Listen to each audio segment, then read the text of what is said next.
Hey everybody. So it's been a long time, but we are back and I want to tell you a young story. So this month on Ubusha Bami, we are dealing with sexual violences. So this is a bit of a personal one. It's got nothing to do with what I've seen in hospital, but just a young story to sort of bring across the point of why it is important for us to be aware of sexual violences and to nip it at the bud while we still can. So, when I was a teenager, I still am in my own right, but back then, when I was a teen, my sister and I used to take public transport. We used to take a taxi to go to church. So our parents would drop us off at the taxi rank, we'd catch a taxi and go to church, and which is like, we used to go to church where my gran lives. So this one time, and this has really always imprinted in my mind because I just didn't forget it. I don't know, it traumatized me in some sort of way. So my sister and I decided we're going to take the back seat.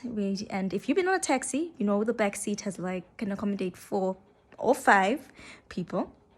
So we take the back seat. I sit at the corner close to the window. My sister's next to me. So the taxi leaves. Then it picks up a couple of other people. And lo and behold, it picks up 2 guys. These guys are drunk. It's early morning. So they were probably drinking the night before. And now they're heading home. So these 2 guys proceed to sit with us at the back. 2 friends.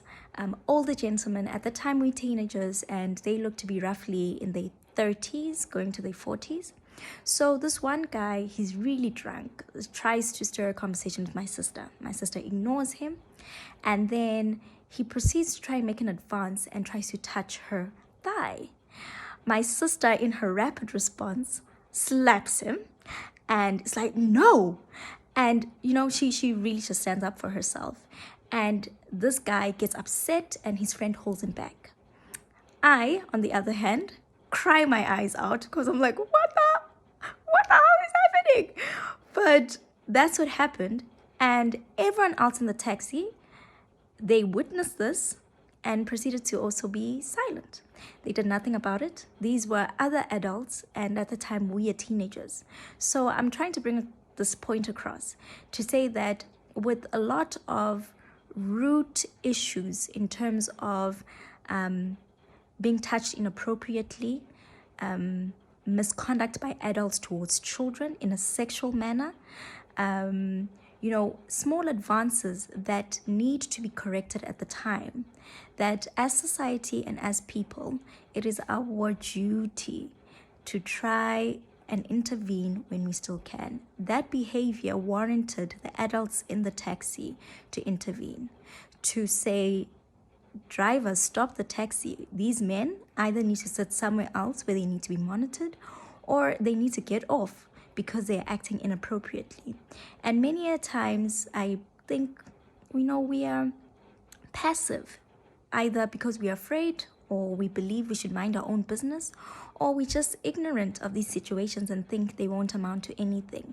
Yes, the guy was drunk, but it doesn't warrant that he should not be corrected there and then. Don't wait for things to escalate. So when it comes to sexual violences, we really need to be proactive. It is not only when we have spotted or caught a rapist red hand that now then do we all protest and rally behind it. It is something that we need to nip at the bud. So such behavior we need to correct immediately. We need to act as a concerned society, a society that does not tolerate such behavior. So I hope that story shed some light. I hope it also starts to get you thinking about certain things you've been mising, ignoring, or just simply not giving it the time of day because, people just being stupid, or it doesn't matter, or it means nothing. But it does something. So yeah, that was my little story. Let us know what you think. Pop us a comment, and it's good to be back on the YouTube channel. Stay tuned for more content. Take care.